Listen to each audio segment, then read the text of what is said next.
मेरे पापा की बहादुरी से शहीद होने के बाद जब मैं एक छोटा सा बच्चा था, उन्होंने मेरे लिए दो आखिरी निशानियां छोड़ी थी। एक था K9302 नंबर वाला मिलिट्री डॉग जिसका नाम थंडर था। उसने पापा के साथ कंधे से कंधा मिलाकर लड़ाई लड़ी थी और 5 बार फर्स्ट क्लास मेडल जीता था, और आज पापा की जगह वही मेरा आखिरी रक्षक बन गया था। दूसरी चीज थी एक फोटो जिसमें फौजी वर्दी पहने 5 आदमी थे। उस फोटो के पीछे एक लाइन लिखी थी, अगर कभी मुसीबत आए तो इन 5 लोगों को ढूंढना। इस लिखावट को मेरा चेहरा समझना, ये जीते जी और मरते दम तक तुम्हारी हिफाजत करेंगे। खून से सनी हुई बर्फ पर नंगे पैर चलते हुए मैं सिर्फ 4 साल का था। मेरे नंगे पैर पूरी तरह गल चुके थे और मैं थंडर के साथ 100 मील लंबा बर्फीला पहाड़ पार करके आया था। जब मैं आखिरकार मिलिट्री बेस के गेट तक पहुंचा तो मेरी आखिरी सांस बची थी। थंडर के पंजे घिसकर हड्डियों तक दिखने लगे थे। गेट पर खड़े अंकल जब मुझे देखकर पूछताछ करने आगे आए तो थंडर ने अपनी आखिरी ताकत लगाकर मुझे अपने पीछे छुपाया। उसने अपना सिर ऊपर उठाया और अपने गले में लटकता हुआ वो पुराना K9302 नंबर का टैग उन्हें दिखा दिया। आधे घंटे बाद सिटी मिलिट्री डिस्ट्रिक्ट के इमरजेंसी हॉल में भयंकर हड़कंप मचा था। सोंग गुओ कियांग नाम का एक आदमी पसीने में भीगा हुआ एक उधार की स्ट्रेचर को धक्का देते हुए सीधा इमरजेंसी हॉल में घुस आया। स्ट्रेचर पर मैं एक मोटे कंबल में लिपटा हुआ था और पूरी तरह से कोमा में जा चुका था। थंडर मेरे ठीक बगल में गिरा पड़ा था और उसकी सांसें भी उखड़ रही थीं। सोंग गुओ कियांग की आंखें गुस्से और डर से लाल थीं। उसने पूरी ताकत से हॉल में चिल्लाते हुए अपनी पुरानी फौजी यूनिट का नाम लिया। मैं ओरिजिनल फील्ड हॉस्पिटल का military doctor Song Guo Qiang हूँ। मुझे तुम्हारे सर्जरी डायरेक्टर वोंग वेई गुओ से मिलना है। उसे कहो तुरंत मेरे सामने आए। ठीक उसी वक्त सफेद कोट और चश्मा पहने एक मिडिल एज डॉक्टर वहां से गुजर रहा था। अपना नाम सुनकर उसने गुस्से में देखा और पास आकर बोला कि वो ही वोंग वेई गुओ है और वो आदमी यहाँ ऐसी बदतमीजी क्यों कर रहा है। पर इससे पहले कि वो अपनी बात पूरी करता, वोंग वेई गुओ की आंखें फटी की फटी रह गईं। घबराहट में अपने हाथ आगे करते हुए उसने चेहरे पर दाढ़ी और गंदे कपड़े वाले सोंग गुओ कियांग को देखा तो उसकी यादें अचानक ताजा हो गई। वो हैरानी से चीखा, Lao Song, Song squad leader. Song Guo Qiang ने तुरंत वोंग वेई गुओ का हाथ पकड़ा और स्ट्रेचर पर पड़े मूर्छित बच्चे और कुत्ते की तरफ इशारा करते हुए गिड़गिड़ाया, जल्दी इसे बचाओ, ये बच्चा मरने वाला है और ये कुत्ता भी नहीं बचेगा। वोंग वेई गुओ ने जल्दी से स्ट्रेचर की तरफ देखा और मेरा नीला पड़ चुका छोटा सा चेहरा देखा। उसकी डॉक्टर वाली इंस्टिंक्ट तुरंत एक्टिवेट हो गई। उसने चिल्लाकर ऑर्डर दिया, सीवियर निमोनिया, बॉडी शॉक में जा चुकी है, जल्दी इन्हें इमरजेंसी रूम में ले चलो। उसके तुरंत बाद उसकी नजर उस बड़े से कुत्ते थंडर पर पड़ी। एक मिलिट्री डॉक्टर होने के नाते उसने बहुत मिलिट्री डॉग्स देखे थे, पर उसने आज तक किसी को इतनी बुरी तरह घायल नहीं देखा था, जो अपनी आखिरी सांस में भी अपना सिर घुमाकर मुझ छोटे से मालिक को देख रहा था। उसने ध्यान से उस खून से सने टैग को देखा, K9302। वोंग वेई गुओ का दिमाग सुन पड़ गया। भले ही उसकी रैंक छोटी थी, पर उसे पता था कि इस नंबर का मतलब क्या है। K9 से शुरू होने वाले डॉग्स स्पेशल ऑप्स, खतरनाक मिशंस के थे। ऐसा हर एक कुत्ता जीता जागता सेकंड क्लास हीरो होता है। वोंग वेई गुओ की आवाज कांपने लगी, ये कहां से आए हैं? सोंग गुओ कियांग ने घबराहट में अपने पैर पटके, सवाल मत पूछ, बाद में सब बताऊंगा, पहले ये बता कि तू इन्हें बचा सकता है या नहीं। बचा सकता हूं, मुझे इन्हें बचाना ही होगा। अगर ये मेरी निगरानी में मर गए तो मैं अपनी इस डायरेक्टर की कुर्सी को आग लगा दूंगा। वोंग वेई गुओ ने अपने हाथ से इशारा करते हुए पूरे ऑपरेशन थिएटर का ग्रीन चैनल खोलने का ऑर्डर दिया। साथ ही उसने वेट यानी जानवरों के डॉक्टर लाओ झांग को सबसे बेस्ट मेडिसिन के साथ तुरंत बुलाने को कहा। 1 घंटे बाद मुझे और थंडर को स्टेराइल रूम में शिफ्ट कर दिया गया था। अपने चेहरे से मास्क हटाते हुए और पसीना पोंछते हुए वो वोंग वेई गुओ थक कर बाहर आया। उसके चेहरे पर एक भयानक डर और टेंशन थी। उसने सोंग गुओ कियांग को दीवार के कोने में खींचा और धीरे से बोला कि हालत बहुत खराब है।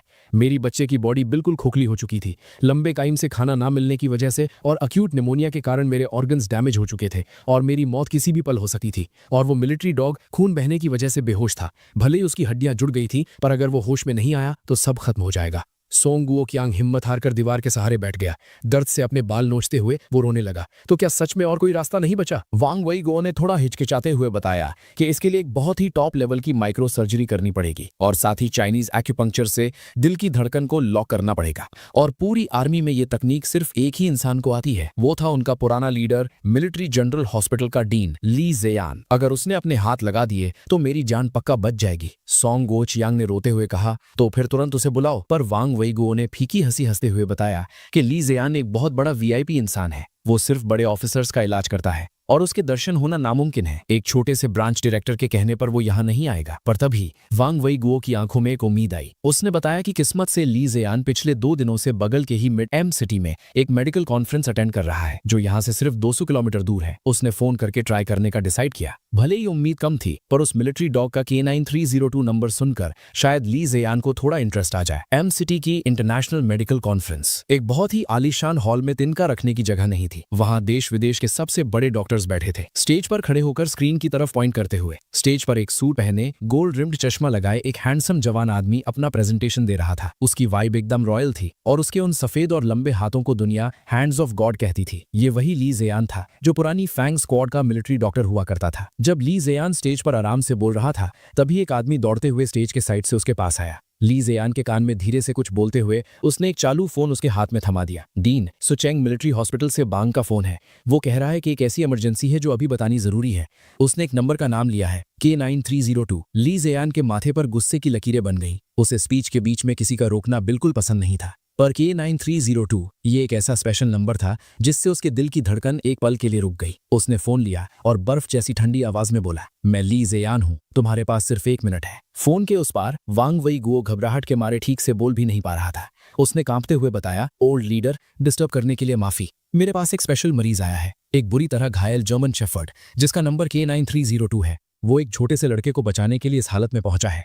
वो लड़का सिर्फ 4 साल का है और उसके पूरे जिस्म पर जख्म है। वो बेहोशी में सिर्फ पापा बोल रहा है और उसके हाथ में एक मिलिट्री मेडल कस के पकड़ा हुआ है। क्लैंग। ली ज़ेयान के हाथ से छूटकर लेजर पॉइंटर सीधा स्टेज पर गिरा। हॉल में बैठे सारे एक्सपर्ट्स हैरान रह गए। दुनिया का सबसे शांत और हिम्मती डॉक्टर, जिसके चेहरे पर कभी शिकन तक नहीं आती थी, इस पल उसका चेहरा मौत जैसा सफेद पड़ चुका था। ली ज़ेयान की आवाज अब ठंडी नहीं थी, बल्कि उसमें एक ऐसा डर और कपकपाहट थी जिसे छुपाना मुश्किल था। उसने तेजी से पूछा, वो लड़का कितने साल का है, दिखने में कैसा है? वांग वई गुओ ने बताया कि वो 4 साल का लगता है, बहुत पतला है, पर उसकी आंखें बड़ी और भौहें घनी है। ली ज़ेयान का दिल जोर से धड़का। 4 साल, ये टाइम एग्जैक्ट उनके कैप्टन ये के शहीद होने के टाइम से मैच कर रहा था। K9302 वही कैप्टन ये का सबसे प्यारा डॉग था। उसे आज भी याद था जब कैप्टन ये ने कहा था कि रिटायर होने के बाद वो उस कुत्ते को अपने घर ले जाएंगे। अगर ये बात सच थी तो ये बच्चा। ली ज़ेयान ने जोर से दहाड़ मारी। वांग वई गुओ, मेरी बात ध्यान से सुनो। तुमने जो हालत बताई है वो बहुत ज्यादा सीरियस है। वो बच्चा और वो कुत्ता मेरे लिए सबसे ज्यादा जरूरी है। तुम चाहे जो तरीका अपनाओ, तुम्हें उनकी जान बचानी ही होगी। मैं अभी वहां पहुंच रहा हूं।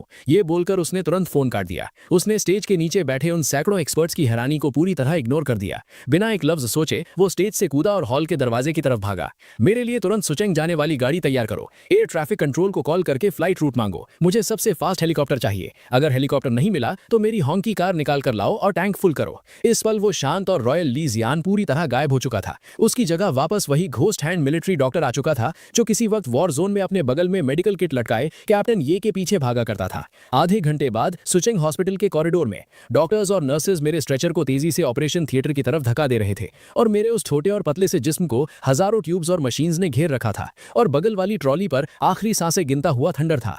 ब्लड प्रेशर 40/60, हार्ट रेट 50 से नीचे गिर रही है। वेंट्रिकुलर फिब्रिलेशन शुरू हो गया है। जल्दी डिफिब्रिलेटर तैयार करो। वांग वई गुओ पसीने से नहाया हुआ था और उसकी आवाज कांप रही थी। पर ठीक इस मौत के वक्त ऑपरेशन थिएटर का बड़ा सा दरवाजा किसी भयंकर ताकत से खुला। एक बर्फीली ठंडी हवा और सैनिटाइजर की स्मेल ने पूरे थिएटर को घेर लिया। उसके ठीक पीछे उसके 2 असिस्टेंट्स सिल्वर रंग का मेटल बॉक्स पकड़े हुए थे। उस आदमी के आने से वहां की हवा ऐसी ठंडी और तीखी हो गई जैसे अभी अभी कोई सर्जिकल ब्लेड बाहर निकाला हो। तुम कौन हो? ये स्टेराइल एरिया है। एक नर्स ने उसे रोकने की कोशिश की, पर उस आदमी के कदम नहीं रुके। चलते चलते अपना लंबा कोट उतारकर उसने फर्श पर फेंक दिया, जिसके नीचे उसकी बिल्कुल सफेद शर्ट चमक रही थी। उसने किसी की तरफ नहीं देखा। उसकी नजरें सिर्फ हार्ट मॉनिटर पर उस सीधी होती हुई लाइन पर टिकी थी। अपने असिस्टेंट से सर्जरी के कपड़े पहनते हुए उसने ठंडी और पावर से भरी आवाज में कहा, मैं ली ज़ेयान हूं। मैं ऑलरेडी सैनिटाइज होकर आया हूं। अब ये सर्जरी मैं हैंडल करूंगा। ली ज़ेयान, इन 3 शब्दों में जैसे कोई जादू था। डायरेक्टर वांग वई गुओ का पूरा जिस्म झंझना उठा और उसकी आंखों का डर एक पागलपन वाली खुशी में बदल गया। डीन ली, आप सच में यहाँ आ गए? वांग वई गुओ तुरंत मेन सर्जन की जगह से हट गया और जोर से चिल्लाया, सब लोग सुनो, अब से यहाँ सिर्फ डीन ली का ऑर्डर चलेगा। ली ज़ेयान ऑपरेशन टेबल के ठीक सामने आकर खड़ा हो गया। उसने आते ही सर्जरी शुरू नहीं की। उसकी वो लंबी और जादुई उंगलियां सर्जरी लाइट के ठीक नीचे 1 सेकंड के लिए रुकी। झुककर उसने मेरा चेहरा देखा, मेरा वो सफेद, सूखा हुआ और जख्मों से भरा छोटा सा चेहरा। भले ही मैं डीप कोमा में था, पर मेरी भौहें डर और दर्द से सिकुड़ी हुई थी, जैसे सपने में भी मैं कोई भयंकर दर्द झेल रहा हूं। ली ज़ेयान के दिल में किसी ने जैसे चाकू मार दिया। बहुत मिलता जुलता था। ये चेहरा बिल्कुल उस आदमी से मिलता था जिसकी घनी आईब्रो वैसी ही थी जब वो जंग के मैदान में ली ज़ेयान को सिगरेट दिया करता था। एकदम वैसा ही। ली ज़ेयान ने गहरी सांस ली और अपने अंदर के उस तूफान को दबाया। उसने हाथ आगे किया और असिस्टेंट से स्कैल्पल यानी ब्लेड पकड़ा। उसकी आंखें अचानक किसी तीर की तरह तीखी हो गईं। एपिनेफ्रीन 1 mg हार्ट में डायरेक्ट इंजेक्ट करो। असिस्टेंट, सिल्वर नीडल्स तैयार करो। स्विश, वो सिल्वर मेटल बॉक्स खुला और उसमें रखी 108 छोटी बड़ी बड़ी चांदी की सुइयां रोशनी में किसी हथियार की तरह चमकने लगीं। ये ली जियान की सबसे फेमस तकनीक थी, 13 needles of the ghost gate. ये चाइनीज और वेस्टर्न मेडिसिन का वो कॉम्बिनेशन था जो मौत के मुंह से भी इंसान को वापस ला सकता था। उस वक्त ली जियान की उंगलियां इतनी तेजी से चल रही थीं कि उनकी परछाई तक नहीं दिख रही थी। वो सिल्वर नीडल्स मेरे बॉडी के मेन पॉइंट्स पर जा रही थीं और उसके साथ साथ एक माइक्रो लेवल की एडवांस सर्जरी चल रही थी। वो सच में मुझे नरक के दरवाजे से वापस खींच रहा था। Beep beep beep. Heart monitor पर वो सीधी और कमजोर होती लाइन अचानक एक जादू की तरह वापस से जंप करने लगी और धीरे धीरे मजबूत होती गई। बगल में खड़ा वांग वेग वो आंखें फाड़े हैरानी से देख रहा था। जादू? ये सच में जादू है। जिस तकनीक के बारे में मैंने सिर्फ किताबों में पढ़ा था, आज वो मेरी आंखों के ठीक सामने हो रही है। आधे घंटे बाद ली जियान के माथे पर पसीने की बूंदें चमक रही थी। उसने आखिरी टांके लगाए, धागा काटा और एक लंबी सांस छोड़ी। उसकी आवाज हल्की सी भारी हो चुकी थी। जान बच गई है। पर वो अभी रुका नहीं था। वो पलटा और दूसरी टेबल की तरफ चलने लगा। वहां ठंडर लेटा हुआ था। वेटरिनरी डायरेक्टर थोड़ा घबराता हुआ आगे आया। डीन ली, क्या आप इस कुत्ते की सर्जरी भी खुद करेंगे? अपने ब्लड वाले ग्लव्स उतारकर नए पहनते हुए ली जियान ने ठंडर के गले में लटकते K9302 टैग की तरफ इशारा किया और बोला, ये मेरा साथी कॉमरेड है। इसकी जान की कीमत भी बाकी फौजियों के बराबर ही है। पूरे 1 घंटे तक ठंडर की हड्डियों का ऑपरेशन चला। जब उसकी टूटी टांग में एक स्पेशल स्टील प्लेट लगा दी गई और उसकी सांसें नॉर्मल होने लगी, तब जाकर ली जियान रुका। थककर दीवार के सहारे टिके हुए उसने अपना चश्मा उतारा और थकान से अपनी आंखें मस ली। दरवाजे पर खड़े झांग दाजुन से उसने कहा, वो मुझे दिखाओ। झांग दाजुन लंगड़ाता हुआ अंदर आया और उसने अपने सीने से लगाकर रखी वो फोटो ली जियान को दे दी। ली जियान ने वो फोटो अपने हाथ में ली। फोटो के किनारे घिसकर सफेद हो चुके थे और उसमें मेरे छोटे से हाथों के निशान और खून लगा हुआ था। फोटो में 6 जवान और हंसते हुए चेहरे थे। ली जियान ने अपने उस जवान चेहरे को देखा, फिर ठीक बीच में खड़े कैप्टन ये को देखा। वक्त में ठहरे हुए उस मुस्कुराते चेहरे को देखकर एक बहुत ही गर्म आंसू की बूंद बिना बताए अचानक उस फोटो पर गिरी। ये सच में तू है भाई? ली जियान का गला भराया और उसकी आवाज कांपने लगी। अपनी उंगली से कैप्टन ये के चेहरे को छूते हुए वो रोने लगा। तूने खुद को कितनी दूर छुपा कर रखा था? तूने हमारे लिए इतना बड़ा सरप्राइज छोड़ दिया, पर तूने पहले क्यों नहीं बताया? तुझे पता है इस बच्चे ने कितना दर्द सहा है? ली जियान के दिमाग में सर्जरी के वक्त मेरे जिस्म पर देखे गए वो पुराने जख्म घूमने लगे। भारी चीज से मारने के निशान, बेल्ट के निशान, खाना न मिलने की वजह से मेरी हड्डियों का ग्रोथ तक रुक गया था। मेरा हर एक जख्म किसी चाकू की तरह उसके दिल को काट रहा था। और ठीक उसी वक्त एनेस्थीसिया, बेहोशी का असर कम होने पर मैंने दर्द से भरी एक हल्की सी आवाज निकाली। ली जियान ने तुरंत अपने आंसू पोंछे, चश्मा पहना और 2 कदम में मेरे बेड के पास पहुंच गया। चैन चैन, क्या तुम अंकल की बात सुन पा रहे हो? मैंने बड़ी मुश्किल से अपनी आंखें खोली। मुझे सब कुछ धुंधला दिख रहा था। मुझे बस एक गोल्ड रिम्ड चश्मा पहने सफेद चेहरा दिखाई दिया, एकदम साफ सुथरा। ये वो शैतान मामा नहीं था और ना ही कोई गुंडा था। मेरी आवाज सूख चुकी थी और मेरी बड़ी बड़ी आंखों में भयंकर डर भरा था। मैंने पूछा, अंकल आप कौन हो? क्या आप मुझे मारोगे? ये बात सुनकर ली जियान, वो इंसान जिसे गंदगी से नफरत थी और जो हमेशा शांत और खतरनाक रहता था, अंदर से पूरी तरह टूट गया। वो जमीन पर पड़े खून और कचरे की परवाह किए बिने मेरे बेड के आगे घुटनों पर बैठ गया, जिसकी वजह से उसका महंगा सूट गंदा हो गया। उसने अपने नर्म हाथ से मेरे सर को सहलाया और धीरे से बोला, मैं अंकल ली हूँ, तुम्हारे पापा का सबसे अच्छा दोस्त। अंकल एक डॉक्टर है जो लोगों की जान बचाते हैं, किसी को मारते नहीं। आज के बाद अगर किसी ने तुम्हें उंगली भी लगाई तो अंकल उसके दोनों हाथ तोड़ देंगे कि वो जिंदगी भर खाना भी नहीं खा पाएगा। मैंने अपनी आंखें झपकाई और एक आंसू मेरी आंख से निकलकर जमीन पर गिरा। तो थंडर कहाँ है? मम्मा कह रहे थे कि वो थंडर को काटकर उसकी सब्जी बनाएंगे। थंडर बिल्कुल ठीक है। ली जियान ने बगल वाले बेड की तरफ इशारा किया। अंकल ने उसको ठीक कर दिया है। जब वो सोकर उठेगा तो तुम्हारे साथ वापस खेलेगा। ये सुनते ही कि थंडर ठीक है,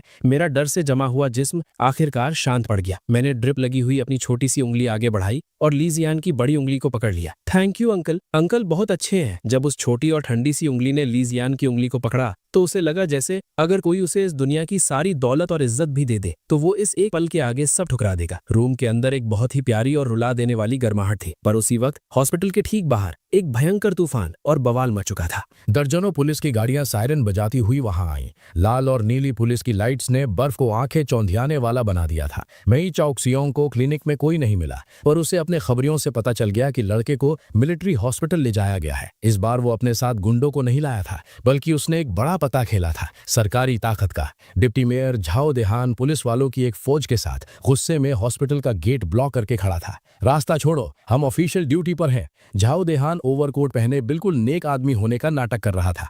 हमें रिपोर्ट मिली है कि झान दाजुन और एक किडनैप किया गया बच्चा हॉस्पिटल में छुपे हैं। हमें उन्हें इन्वेस्टिगेशन के लिए ले जाना होगा। गेट पर गार्ड्स बंदूक ताने खड़े थे, 1 इंच भी पीछे नहीं हटे।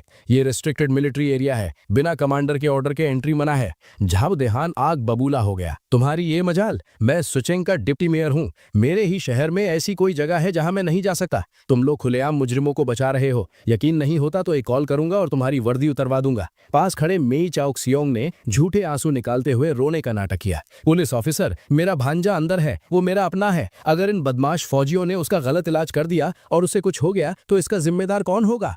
जाओ देहान ने हाथ हिलाकर ऑर्डर दिया। घुसो अंदर, पहले उन लोगों को अपने कंट्रोल में लो। दर्जनों पुलिस और राइट कंट्रोल ऑफिसर्स तुरंत आगे बढ़े और गार्ड्स को धक्का देने लगे।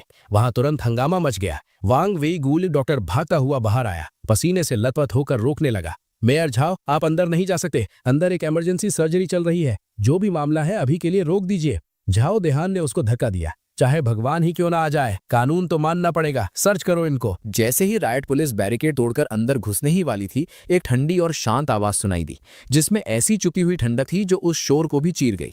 हॉल के शीशे के दरवाजे धीरे से खुले। डॉक्टर ली जियान वही खून से सना व्हाइट कोट पहने, दोनों हाथ जेब में डाले, धीरे धीरे चलकर बाहर आए। झाओ देहान चौंक गया और उस पढ़े लिखे दिखने वाले डॉक्टर को देखकर बोला, तुम कौन हो? रास्ता छोड़ो। ली जियान सीढ़ियों पर खड़ा था और उन्हें ऊपर से घूर रहा था। उसकी आंखों में ऐसी ठंडक थी जैसे मुर्दों को देख रहा हो। उसने आराम से अपना गोल्डन फ्रेम वाला चश्मा उतारा और रुमाल से साफ करने लगा। मैं उस पेशेंट का हेड डॉक्टर हूं और इस हॉस्पिटल का सबसे बड़ा इंचार्ज भी। मेई चाओक सियोंग हंसने लगा। एक डॉक्टर होकर मेरा रास्ता रोकेगा? तुम्हें पता भी है मैं कौन हूं? ली जियान ने उसकी तरफ आंख उठाकर भी नहीं देखा। उसकी नजर सिर्फ झाओ देहान पर थी। डिप्टी मेयर झाओ, है ना? तुम मेरे पेशेंट को ले जाना चाहते हो? झाओ देहान ने अकड़ते हुए कहा। हाँ, वो किडनैप किया गया बच्चा है, हम उसे बचाने आए हैं। ली जियान के चेहरे पर एक शैतानी मुस्कान आई। तुम्हारी हिम्मत कैसे हुई एक शहीद के अनाथ बच्चे को किडनैप कहने की? और तुम्हें यह हक किसने दिया कि तुम मिलिट्री हॉस्पिटल आकर जबरदस्ती किसी को ले जाओ? झाओ देहान अंदर से थोड़ा डर गया, पर अकड़ दिखाते हुए बोला, शहीद का नाम लेकर मुझे मत डराओ। रूल्स के हिसाब से मुझे उसको इन्वेस्टिगेशन के लिए ले जाना ही पड़ेगा। ली जियान अचानक हंसा और अपनी जेब से एक लाल रंग की बुक निकालकर झाओ देहान के सीने पर फेंक कर नारी, तुम्हें रूल्स की बात करनी है तो चलो बैठकर आराम से बात करते हैं। झाओ देहान ने हड़बड़ाते हुए वो बुक पकड़ी और उसको खोलते ही उसकी आंखें फटी की फटी रह गई। सुनहरे नेशनल एम्बलम के ठीक नीचे लिखा था, सेंट्रल हेल्थ ब्यूरो का चीफ एक्सपर्ट ली जियान, और उसी पेज पर सबसे नीचे मेजर जनरल की रैंक की लाल रंग की स्टैंप लगी हुई थी। झाओ देहान के हाथ कांप गए और वो आईडी सीधा बर्फ पर गिर गई। उसका चेहरा डर के मारे बिल्कुल सफेद पड़ गया।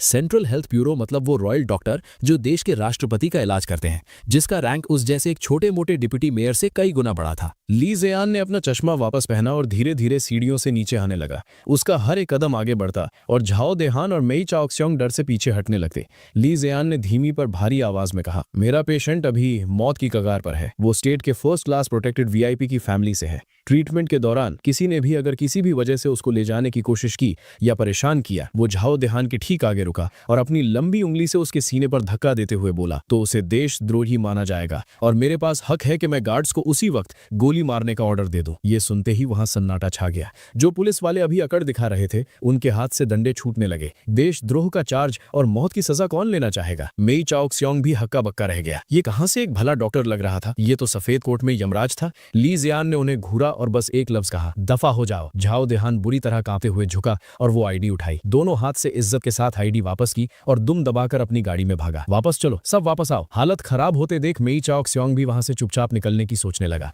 तभी ली जियान की आवाज आई, रुको। उसकी ठंडी नजरें सीधा उस पर पड़ी। तुम ही उस बच्चे के मामा हो मेई चाओक सियोंग? मेई चाओक सियोंग डरते हुए मुकर गया। नहीं नहीं नहीं, मैं तो बड़ा भैया हूँ। बहुत खूब। ली जियान ने गहराई से सिर हिलाया। मैंने तुम्हारा नाम याद कर लिया है। जब तक सांस ले रहे हो इस शहर का बर्फीला नजारा देख लो, क्योंकि इसके बाद तुम्हें शायद कभी ये मौका ना मिले। ये कहकर वो पलट गया और वापस हॉस्पिटल के अंदर चला गया। ली जियान अपने ऑफिस वापस आया, दरवाजा बंद किया और उसे इतनी थकान महसूस हुई जैसे जान निकल रही हो। वो लोग जरूर कोई नई चाल चलेंगे, शायद इस बार कोई और नीच हरकत करे। ली जियान ने गहरी सांस ली। बड़े भाई, तेरे बेटे को शायद मैं अकेले बचा ना पाऊं। फिर उसने अपनी डेस्क से लाल रंग का एक सीक्रेट सिक्योर्ड फोन उठाया, गहरी सांस ली और एक ऐसे नंबर पर कॉल मिलाया जो 4 साल से किसी ने डायल नहीं किया था। कॉल कनेक्ट हुई। ली जियान ने रिसीवर पकड़ा। उसकी आवाज बहुत भारी थी, जिसमें सालों से दबा हुआ गुस्सा भरा था। मैं ली जियान बोल रहा हूँ। बॉस की एक आखिरी निशानी बची है। सुचैंग शहर में है और लोगों ने तड़पा तड़पा कर उसकी अधमरी हालत कर दी है। जल्दी आओ सब यहाँ। फोन काटने के बाद वो खिड़की के पास गया और बाहर गिरती हुई बर्फ को देखने लगा। उसके चेहरे पर आखिर एक मुस्कान आ ही गई। चेन चेन, डरना मत। तुम्हारे सारे बाकी गॉडफादर्स बस इकट्ठे होने ही वाले हैं। सुचैंग सिटी मिलिट्री हॉस्पिटल। हॉस्पिटल के बाहर बर्फानी तूफान से भी ज्यादा चुभन भरा शोर मचा हुआ था। ये कैसा अन्याय है। मिलिट्री वालों ने मेरे बच्चे को चुरा लिया। वो मेरा सगा भांजा है, मेरे जिगर का टुकड़ा है। मेई चाओफेंग और मेई डैंटिंग पति पत्नी पुराने फटे हुए गर्म कपड़े पहने हुए हॉस्पिटल के गेट के बाहर बर्फ पर घुटने टेकर बैठे थे और जोरों से रो रो कर तमाशा कर रहे थे। मेई चाओफेंग की वो टांग जिसे लेटिंग ने काटा था उस पर अभी भी पट्टी बंधी थी और उसने इसी पट्टी को अपना झूठा दर्द दिखाने का सबूत बना लिया था। वो अपनी टांग पर हाथ मारते हुए और बंदूक लिए गार्ड्स की तरफ इशारा करते हुए बोल रहा था, भाइयों बहनों देखो और बताओ, अगर बच्चा बात नहीं मानता तो एक मामा होने के नाते मैंने उसे 2 बातें बोल दी तो उसमें क्या बुराई है। उसके बदले में इन लोगों ने मेरा बच्चा मुझसे छीन लिया और अपना कुत्ता मेरे पे छोड़ दिया। मेरी टांग देखो पूरी बर्बाद हो गई है। उसके ठीक पीछे बहुत सारे लोग हाथ में बैनर पकड़े हुए थे जिन पर लिखा था, हमारा बच्चा वापस करो, उस अपराधी जैंग दाजुन को सजा दो, मुजरिमों को छिपाना बंद करो। मेई चाओफेंग ने मोटा पैसा देकर सिटी के न्यूज रिपोर्टर्स को भी बुलाया था। वो रिपोर्टर्स ऐसे आए थे जैसे किसी शार को खून की महक मिल गई हो। कैमरास और लाइट्स लगातार फ्लैश हो रही थी। एक रिपोर्टर ने माइक सीधा मेई चाओफेंग के मुंह पर लगाया और पूछा, क्या आप उस बच्चे के लीगल गार्डियन हैं? हाँ, मैं उसका सगा मामा हूँ। उसके माँ बाप जल्दी गुजर गए थे। मैंने ही अपना खून पसीना एक करके उसको पाल पोस कर बड़ा किया। क्या ये आसान था मेरे लिए? मेई चाओफेंग रोते हुए ऐसी ओवर एक्टिंग कर रहा था जैसे कोई टॉप का एक्टर हो। और ठीक उससे कुछ दूरी पर एक काले रंग की कार में डिप्टी मेयर झाओ देहान और मेई चाओक्स्योंग ये सब नजारा देख रहे थे। उनके चेहरे पर एक अमीनी हंसी थी। मेई चाओक्स्योंग ने अपना अंगूठा दिखाते हुए कहा, वाह सर, ये तो कमाल का प्लान है। मेयर झाओ, ये पब्लिक और मीडिया प्रेशर वाला ट्रिक जबरदस्ती घुसने से ज्यादा असरदार निकला। झाओ देहान ने हंसी हंसकर कार की खिड़की से अपनी सिगरेट की राख झाड़ते हुए कहा, वो ली ज़ेयान रैंक में भले ही ऊपर हो पर आखिर में है तो वो एक डॉक्टर ही। उसे अपनी इमेज का ध्यान रखना पड़ेगा। जब मीडिया इस बात का बवाल मचा देगी कि मिलिट्री वालों ने एक बच्चा किडनैप कर लिया है तो गवर्नमेंट खुद इस मामले में दखल देगी और जनता का गुस्सा शांत करने के लिए ना चाहते हुए भी उन्हें उस लड़के को वापस करना पड़ेगा। उस वक्त हॉस्पिटल के ऑफिस में ली ज़ेयान खिड़की के पास खड़ा था। बाहर का ड्रामा देखकर उसके चेहरे पर इंतहा का गुस्सा था। उसके ठीक पीछे झांग दाजुन परेशानी से अपने पैर जमीन पर पटक रहा था। डॉक्टर ली, मुझे बाहर जाने दो, मैं जाकर सब सच्चाई बताता हूँ। वो मेई चाओफेंग झूठ बोल रहा है। पर ली ज़ेयान ने अपने हाथ झांग दाजुन के कंधों पर रखे, उसे शांत करते हुए बोला, अगर तुम अभी बाहर गए तो उनके जाल में फंस जाओगे। उन्हें चाहिए ही यही कि फाइट हो। जैसे ही तुम उन पर हाथ उठाओगे, कल न्यूज़पेपर की हेडलाइन यही होगी कि एक रिटायर्ड सोल्जर ने एक बच्चे की फैमिली को पीटा। तो क्या करें? क्या इन्हें खुलेआम कीचड़ उछालने दे? अगर चंचन उठ गया और उसने सुन लिया तो भरोसा रखो। ली ज़ेयान ने अपना गोल्डन चश्मा एडजस्ट करते हुए कहा। उसने अपनी नजर दूर आसमान में टिकी हुई थी और उसके होठों पर एक बहुत ही खतरनाक हंसी आ गई। मेरे सर्जिकल ब्लेड का काम सिर्फ लोगों की जान बचाना है, मारना नहीं। लेकिन ये कचरा साफ करने वाला काम मुझसे ज्यादा अच्छे से किसी और को आता है। वो अपनी बात पूरी कर ही पाता कि अचानक दूर आसमान से एक भारी और लगातार गूंजने की आवाज सुनाई देने लगी। पहले वो आवाज किसी तूफान की गड़गड़ाहट जैसी लगी और देखते ही देखते वो किसी जानवर की भयानक दहाड़ में बदल गई। गेट पर हो रहा सारा हल्ला गुल्ला अचानक शांत हो गया। हर किसी ने घबराकर अपना सर ऊपर उठाया। देखते ही देखते बादल फट गए और उनके अंदर से 5 डार्क ग्रे कैमोफ्लेज वाले भारी आर्म्ड हेलीकॉप्टर्स आते हुए दिखे। वो हेलीकॉप्टर्स वी शेप वाली अटैक फॉर्मेशन में बड़े दबदबे के साथ शहर के ठीक ऊपर से गुजरे। इससे पहले कि लोगों को समझ आता कि वहां हो क्या रहा है, उनमें से सबसे बीच वाला हेलीकॉप्टर जिस पर 001 नंबर लिखा था, वो बेहद रौब दिखाते हुए हॉस्पिटल के ठीक गेट के ऊपर हवा में ठहर गया। जमीन से उसकी ऊंचाई बस 20 मीटर की ही थी। हेलीकॉप्टर के रोटर की इतनी तेज हवा आई कि मेई चाओफेंग और उसकी पत्नी आंखें तक न खोल पाए। वो डर के मारे जमीन पर थर-थर कांप रहे थे। चॉपर का डोर खुला, वहां कोई रस्सी नहीं डाली गई। एक लंबा चौड़ा शख्स सीधा उस ऊंचाई से हवा में छलांग लगाते हुए नीचे कूद गया। बूम! एक जवान आदमी धीरे से खड़ा हुआ। उसका चेहरा जो जैसे चाकू और कुल्हाड़ी से तराशा गया हो, गुस्से से भरा हुआ था। ये थे साउथ ईस्ट वॉर जोन के deputy commander Shao Yuan, code name Shura demon. और उसके ठीक पीछे बाकी 4 हेलीकॉप्टर से तेजी से रस्सी के सहारे पूरी तरह हथियारों से लैस स्पेशल फोर्सेस के 2 स्क्वाड्स नीचे उतरे। काले मास्क और ठंडी स्टील की बंदूकें। उन्होंने देखते ही देखते पूरे मैदान को सील कर दिया। कौन यहां तमाशा कर रहा है? शाओ युआन की आवाज ज्यादा तेज नहीं थी, पर हेलीकॉप्टर की गूंज के बीच वो किसी भारी हथौड़े की तरह थी जो हर किसी के दिल पर जाकर लगी। वहां मौजूद सैकड़ों लोगों में से किसी की आवाज निकलने की हिम्मत नहीं हुई। मेई चाओफेंग जमीन पर पड़ा था। उसने उन चमकती हुई काली मिलिट्री बूट्स को अपने सामने आते देखा। वो डर के मारे इतना कांपा कि उसके दांत बजने लगे। मैं अपने भांजे को ढूंढ रहा हूं। शाओ युआन ने ऊपर से मे चाओफेंग को एक कीड़े की तरह घूर कर देखा। उसकी आंखों में खून की प्यास झलक रही थी।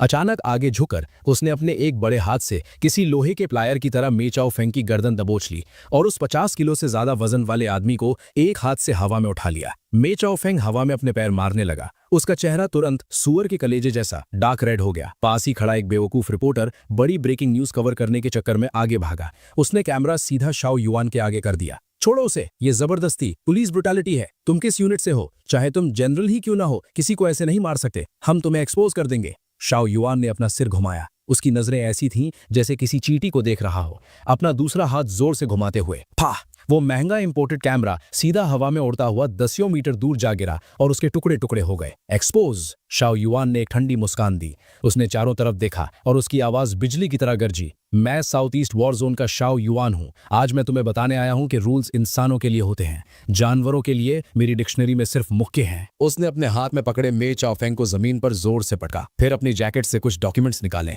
ये वही मेडिकल इंजरी रिपोर्ट की कॉपीज थी जो ली ज़ेयान ने अभी अभी अपने असिस्टेंट से भिजवाई थी। जोर से रिपोर्टर्स की भीड़ की तरफ फेंकने का एक्शन। सूश।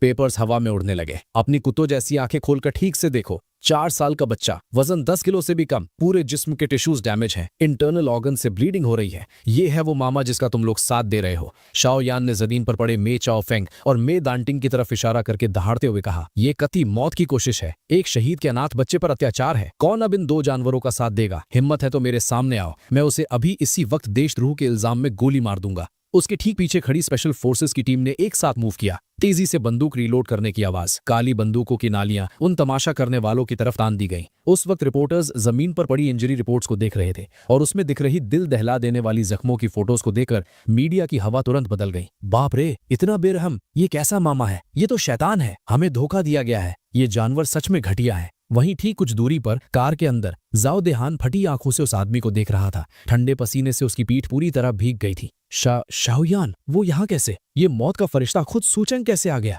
जाओ देहान एक सरकारी आदमी होने के नाते इस नाम की ताकत को अच्छी तरह जानता था। ये एक असली वॉरलॉर्ड है जिसके पास रियल मिलिट्री पावर है। ये ली ज़ेयान जैसे टेक्निकल मेडिकल ऑफिसर से बिल्कुल अलग लेवल की चीज है। जाओ देहान के होंठ कांप रहे थे। खत्म, इस बार हमने किसी गलत आदमी से पंगा ले लिया है। मे चाओशियुंग अभी भी वही अकड़ दिखा रहा था। डरना क्या है? वो चाहे कितना भी बड़ा हो, क्या वो प्रोविंस से बड़ा है? बाहर का शेर भी लोकल गुंडे से डरता है। एक जोरदार थप्पड़ मारते हुए जाओ देहान ने मे चाओशियुंग के मुंह पर मारा। तुझे क्या खाक पता है? ये मौत का फरिश्ता है। अगर इसका दिमाग खराब हुआ ना तो वो इस खटारा गाड़ी के साथ साथ हमें भी उड़ा देगा। जल्दी भगाओ यहाँ से। इससे पहले कि वो दोनों गाड़ी स्टार्ट कर पाते, शाओ यान ने जैसे कुछ महसूस किया और तुरंत अपना सिर घुमाया। उस बाज जैसी तेज निगाहों ने 10 मीटर दूर बर्फानी तूफान के बीच से भी ठीक उस काली कार को लॉक कर लिया, देख लिया। अपना हाथ उठाते हुए शाओ यान ने जाओ देहान की तरफ इशारा करके गला काटने का इशारा किया और उसके होठों ने बिना आवाज के कहा, अपनी गर्दन धोकर रखना। व्रूम। हॉस्पिटल के हॉल के बाहर शाओ युआन अंदर जाने से पहले जानबूझकर हवा के रुख में खड़ा रहा ताकि ठंडा हो सके। उसने अपने कपड़ों का कॉलर ठीक किया, फिर बड़े आराम से ध्यान रखते हुए हॉल का दरवाजा खोला। आ गए। ली ज़ेयान वहां खड़ा था और उसने एक गरम टावल आगे किया। शाओ युआन ने टावल लिया और जल्दी से अपना चेहरा साफ किया। उसकी आवाज तुरंत भारी हो गई। ज़ेयान, बड़े भाई का बच्चा कैसा है? ली ज़ेयान ने गहरी सांस ली। होश आ गया है, आईसीयू में है, लेकिन उसे बहुत गहरा मेंटल ट्रॉमा है। वो कुछ बोल नहीं रहा और किसी को अपने पास आने भी नहीं दे रहा। अपने हाथों में वो फोटो कसकर पकड़ी हुई है, कोई उससे ले नहीं सकता। तुम जाकर देखो, फोटो में तुम बड़े भाई के ठीक बगल में खड़े हो, शायद वो तुम्हें पहचान ले। शाओ युआन ने सिर हिलाया और एक गहरी सांस ली। अपने भारी कदमों के साथ वो आईसीयू की तरफ आगे बढ़ा। जैसे जैसे वो कदम आगे बढ़ाता, इस लोहे जैसे मजबूत आदमी का दिल उतना ही घबराने लगता। उसने अनगिनत दुश्मनों को मारा है, लाखों की फौज को कमांड किया है, लेकिन इस वक्त वो एक 4 साल के बच्चे का सामना करने से डर रहा था। डर कि वो रोएगा, उसे दर्द होगा, और सबसे ज्यादा डर इस बात का था कि वो पूछेगा कि तुम लोग पहले क्यों नहीं आए। आईसीयू रूम के अंदर मेरा छोटा सा जिस्म उस बड़े से हॉस्पिटल बेड पर सिकुड़ा हुआ था, किसी डरे हुए छोटे खरगोश की तरह। तभी शाओ युआन अंदर आया। उसने अपने कदम बिल्कुल हल्के रखे थे ताकि वो देखने में खतरनाक ना लगे। मैं जब इस लंबे चौड़े आदमी को अंदर आते देखा तो मेरी आंखें अचानक चमक उठी। मैं इन कपड़ों को पहचानता था। ये बिल्कुल फोटो में पापा के साथ खड़े उस गुस्से वाले अंकल जैसे थे। बेड के पास आकर अपने एक घुटने पर बैठते हुए शाओ युआन ने मेरी उन बड़ी आंखों को देखा जो बिल्कुल कैप्टन ये जैसी थी, और उसके उसके आंसू झरझर बहने लगे। चंचन, मैं शाओ अंकल हूँ, तुम्हारे पापा का जान छिड़कने वाला दोस्त। मैंने पलके झपकने लगा और मेरी आंखों से आंसू गिरने लगे। अपने छोटे हाथ जिसमें ड्रिप लगी थी उस फोटो को ऊपर उठाते हुए मैंने उस फोटो में दिख रहे उस गुस्से वाले चेहरे की तरफ इशारा किया। फिर शाओ युआन की तरफ इशारा करके पूछा, क्या आप यही अंकल हो? शाओ युआन खुद को और कंट्रोल नहीं कर पाया। अपने उस छोटे से हाथ को अपनी दाढ़ी वाले खुरदुरे चेहरे पर रखते हुए वो जोर जोर से रोने लगा। हाँ, मैं शाओ अंकल हूँ। चंचन, मत डरना, तुम्हारा अंकल आ गया है। अब कोई तुम्हें परेशान करने की हिम्मत नहीं करेगा। मुझे उसके खुरदुरे पर गर्म स्पर्श का एहसास हुआ। बड़ी मुश्किल से अपना हाथ उठाकर मैंने शाओ अंकल के आंसू पोंछे। चंचन को अब दर्द नहीं हो रहा। ली अंकल ने चंचन को टॉफी दी थी। दरवाजे के बाहर ली जेयान और जांग डाजुन ये सब देख रहे थे। दोनों ने चुपचाप अपना मुंह दूसरी तरफ घुमा लिया और अपने आंसू पूछने लगे। दूसरी तरफ जाओ देहान और मे चाओ शियोंग, जो अभी भी डर से कांप रहे थे, एक प्राइवेट वीआईपी रूम में छुपे थे। जाओ देहान एक के बाद एक शराब के ग्लास पी रहा था। उसके हाथ लगातार कांप रहे थे। सब खत्म। शाओ युआन खुद मैदान में उतर आया है। ऊपर से वो इंजरी रिपोर्ट। वो ली जेयान भी कोई छोटा खिलाड़ी नहीं है। इस बार तो जेल की हवा खानी ही पड़ेगी। डरना क्यों है? मे चाओ शियोंग भले ही अंदर से डरा हुआ था, पर वो इतनी जल्दी हार नहीं मानना चाहता था। वो एक मुजरिम था। हालात जितने खराब होते वो उतना ही पागल हो जाता। हमारे हाथ में अभी भी आखिरी पता बचा है ना। कौन सा पता? वो स्टेट वाले। मे चाओ शियोंग ने अपनी आवाज धीमी की। आप भूल गए? वो जनाब तो आप ही की टीम यानी लाइन के हैं, और मैंने सुना है कि वो इन दिनों सेंटर यानी बीजिंग में ट्रांसफर लेने की रेस में है। उसे सबसे ज्यादा स्कैंडल से डर लगता है। अगर हम फंस गए तो जो पहले उसके गंदे काम हमने किए थे। जाओ देहान की आंखों में चमक आई। सही कहा, जिसके पास खोने को कुछ नहीं होता वो किसी से नहीं डरता। अगर मिलिट्री वाले हमारी जान लेने पर तुले हैं तो फिर हमें मत बोलना अगर हमने भी सब बर्बाद कर दिया। दांत पीसते हुए अपना फोन उठाते हुए जाओ देहान बोला, मैं अभी वाइस गवर्नर यान को कॉल करता हूँ। मैं कहूंगा कि मिलिट्री सरकार के काम में दखल दे रही है, कि शाओ युआन अपने पर्सनल चक्कर में सुचेंग में अपना अलग राज यानी किंगडम चला रहा है। मैं नहीं मानता कि इस देश में कोई कानून ही नहीं बचा। मे चाओ शियोंग की आंखों में जहर भरा था। और हाँ, शाओ युआन ताकतवर होगा, पर वो हमेशा तो हॉस्पिटल में पहरा नहीं दे सका। बस एक मौका मिलने दो, मैं किसी को अंदर भेज दूंगा। जब वो छोटा पिल्ला ही मर जाएगा तो सारे सबूत यानी गवाह ही खत्म हो जाएंगे। उस वक्त Sucheng city military hospital director's office. माहौल बहुत गर्म था। हवा में जैसे बारूद की महक थी। जोंग शान सूट पहने और बालों को एकदम ठीक से सेट किए हुए एक मिडिल एज्ड आदमी ने टेबल पर जोर से हाथ मारा और थूक उछालते हुए चिल्लाने लगा, ये बिल्कुल बकवास है। वो वाइस गवर्नर यन का सेक्रेटरी था, सेक्रेटरी ल्यू। उसके ठीक पीछे झाओ देहान सीना ताने खड़ा था, जिसके चेहरे पर एक कमीने इंसान की जीत वाली चमक थी। अपना चश्मा ठीक करते हुए और अकड़ते हुए सेक्रेटरी ल्यू से बोला, वाइस गवर्नर यन ने अभी खुद कॉल किया था। उन्हें सुचेंग में हुई इस सो कॉल्ड मिलिट्री और लोकल गवर्नमेंट की लड़ाई पर बहुत ज्यादा फिक्र है। उसने आगे बताया कि गवर्नर यन का कहना है कि इस मामले को 2 हिस्सों में देखना चाहिए। मे चाओफेंग ने एक बच्चे पर अत्याचार किया, वो उसका पर्सनल मामला है और उसे सख्त सजा मिलनी चाहिए। बाहर खड़े मे चाओ शियोंग और झाओ देहान की तरफ इशारा करते हुए उसने अपनी बात घुमाई और बोला, डेप्यूटी मेयर झाओ और मे चाओ शियोंग को धोखा दिया गया था। वो तो बस उस बच्चे को बचाना चाहते थे ना। उनका तरीका शायद गलत था, पर उनका इरादा नेक था। लेकिन अब मिलिट्री वाले उन्हें जाने नहीं दे रहे और तुमने तो आर्म्ड हेलीकॉप्टर्स तक बुला लिए हैं। इसका कितना बुरा असर पड़ेगा? गवर्नर यन का ऑर्डर है कि मे चाओफेंग और उसकी पत्नी को कानून के हवाले कर दो और बाकी सभी बेकसूर लोगों को तुरंत रिहा करो और इस मामले को यहीं खत्म करो। सोफा पर बैठकर एक काली ग्लॉक पिस्टल साफ करते हुए शाओ युआन ने अपना सिर उठाया। उसकी नजरें ऐसी थी जैसे किसी मुर्दे को देख रहा हो। तुम मुझसे कह रहे हो कि मामला यहीं खत्म करे? मेरा भतीजा अभी भी आईसीयू में पड़ा है। सेक्रेटरी ल्यू शाओ युआन की आंखों में देखकर डर गया, पर उसने सोचा कि उसके पीछे वाइस गवर्नर यन का हाथ है, तो उसने हिम्मत करके कहा, कमांडर शाओ, अपने बात करने के तरीके पर ध्यान दे। लोकल मामलों में मिलिट्री दखल नहीं दे सकती। क्या तुम बगावत करना चाहते हो? बगावत? अचानक बंदूक जोर से टेबल पर पटकते हुए फाह एक तेज आवाज आई और चाय का कप टूटकर चूर चूर हो गया। शाओ युआन जैसे ही मारने के लिए खड़ा होने वाला था, एक लंबे हाथ ने उसके कंधे को पकड़ लिया। अपना चश्मा ठीक करते हुए और ठंडी आवाज में ली जयान बोला, नंबर 5, गुस्से में मत आओ। ऐसे घटिया इंसान को मारकर अपने हाथ गंदे मत करो। और वैसे भी ये लोग अभी अनजान होने का नाटक कर रहे हैं। लीगल तरीके से इन पर एक्शन लेना सच में थोड़ा मुश्किल है। जाओ देहान ये देखकर और भी हवा में उड़ने लगा। बिल्कुल सही कहा। डायरेक्टर ली एक समझदार आदमी है। अगर तुम लोग उस मे चाओ शियोंग को छोड़ दो और मीडिया में एक स्टेटमेंट दे दो कि ये सब एक गलतफहमी थी, तो आगे चलकर हम दोस्त बन सकते हैं। तभी धुम धुम धुम खिड़की के बाहर जमीन पर अचानक एक रिदमिक कंपन महसूस हुआ और उसके ठीक बाद बड़े ट्रक्स के रिवर्स करने की बीप बीप आवाज आने लगी। ये भारी ट्रांसपोर्ट कॉन्वॉय के आने की आवाज थी। क्या हो रहा है? क्या कोई और मिलिट्री यूनिट आ गई? चौंकर खिड़की से नीचे देखते हुए जाओ देहान के होश उड़ गए। जो गाड़ियां आई थीं, वो मिलिट्री के हरे ट्रक्स या आर्म्ड व्हीकल्स नहीं थे, बल्कि वो काले रंग की होंगची रेड फ्लैग लग्जरी कार्स का एक पूरा काफिला था। पूरी बीफ गाड़ियां थी। वो काफिला पूरे दबदबे के साथ हॉस्पिटल के ग्राउंड में दाखिल हुआ। काले सूट और सफेद ग्लव्स पहने हुए बहुत सारे लोग तेजी से गाड़ियों से उतरे, कुछ लोग रेड कारपेट बिछाने लगे और कुछ लोग बड़े बड़े बॉक्सेस उतारने लगे। सेक्रेटरी ल्यू भी दंग रह गया। ये कौन सा बड़ा लीडर आ गया? इसका शानो शौकत तो वाइस गवर्नर यान से भी ज्यादा है। ठीक बीच में खड़ी स्ट्रेच होंगची लिमुजीन का दरवाजा धीरे से खुला और उसमें से लगभग 30 साल का एक आदमी बाहर आया। उसने बहुत ही बढ़िया फिट आने वाला डार्क ग्रे रंग का कश्मीरी ओवरकोट पहना हुआ था और गले में एक स्कॉटिश चेकर्ड मफलर डाला हुआ था। वो दिखने में बिल्कुल गोरा और साफ सुथरा था और उसके चेहरे पर एक बहुत ही गर्म जोशी वाली मुस्कान थी। अपने एक हाथ में बेशकीमती लाल चंदन की माला घुमाते हुए और दूसरे हाथ में एक मोटी सी काले रंग की अकाउंट बुक पकड़े हुए ये था असली फैंग स्क्वाड का डिमोलिशन एक्सपर्ट और लॉजिस्टिक्स मैनेजर, जो अब जनरल लॉजिस्टिक्स डिपार्टमेंट का डेप्यूटी मिनिस्टर था।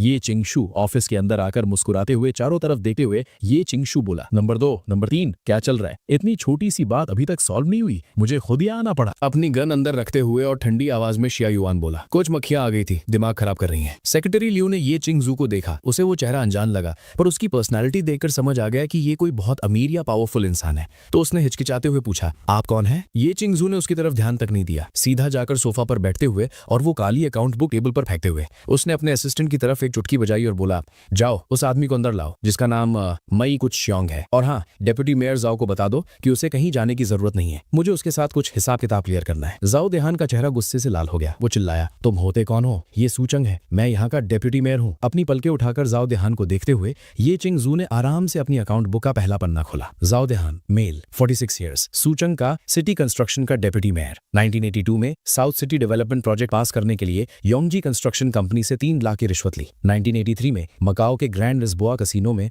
पब्लिक फंड से 2 लाख हारा, जो मई चाओ शिवांग ने चुकाया। 1984 में यानी पिछले ही महीने तुमने प्रोविंस कैपिटल में अपनी मिस्ट्रेस के लिए एक विला खरीदा। प्रॉपर्टी के पेपर्स पर तुम्हारे साले का नाम है, पर पैसा फिर से मई चाओ शिवांग ने दिया। जाओ देहान का चेहरा एकदम सफेद पड़ गया। ठंडा पसीना किसी झरने की तरह बहने लगा। तुम बकवास कर रहे हो, तुम कौन हो? ये बदनामी है। ये चिंगजू हंसा। बदनामी? डेप्यूटी मेयर जाओ, इस एक हिसाब का मेरे पास ट्रांजैक्शन रिकॉर्ड, कसीनो का सीसीटीवी फुटेज और तुम्हारी मिस्ट्रेस का स्टेटमेंट मौजूद है। बुक बंद करके थोड़ा आगे की तरफ झुकते हुए वो बोला, मेरा इंट्रो सुनो, मैं ये चिंगजू हूँ। पूरी मिलिट्री का पैसा मैं संभालता हूँ और इसके साथ सभी बड़े बैंक्स की स्पेशल ऑडिट पावर भी मेरे पास है। मेरी इस बुक में ऐसा कोई पैसा नहीं जो ढूंढा ना जा सके। बात बस इतनी है कि मैं किसकी तलाशी लेना चाहता हूँ। ये चिंगजू। पास खड़ा सेक्रेटरी ल्यू ये नाम सुनकर कांप उठा। उसके पैरों ने जवाब दे दिया और वो लगभग जमीन पर गिरने वाला था। एक प्रोविंशियल सेक्रेटरी होने के नाते उसे इस नाम की अहमियत बहुत अच्छी तरह पता थी। वो टॉप लेवल सरकारी बिजनेसमैन है, एक कुबेर यानी गॉड ऑफ वेल्थ, जिसके पास देश के स्ट्रेटेजिक रिसोर्सेज की चाबी है। यहाँ तक कि प्रोविंस के बजट डेफिसिट यानी घाटे को कवर करने के लिए भी उसकी परमिशन चाहिए होती है। वाइस गवर्नर यान भी जब उससे मिलते हैं तो बहुत इज्जत से मिनिस्टर यान बुलाते हैं। सेक्रेटरी ल्यू की आवाज कांप रही थी। मिनिस्टर यान, ये सब एक गलतफहमी है। गवर्नर यान को पता नहीं था कि आप यहाँ हैं। अपने हाथ में पकड़ी माला के दानों को आराम से घुमाते हुए ये किंग जो बोला, गवर्नर यान, तुम्हारा मतलब यान लिबन है ना? उसका अभी वाला कॉल बहुत ही सही टाइम पर आया था और इत्तेफाक से मेरे पास उसका भी एक हिसाब किताब है। सूचेंग का वो आधा अधूरा पब्लिक वेलफेयर प्रोजेक्ट, लगता है गवर्नर यान के साले का भी उसमें शेयर था, है ना?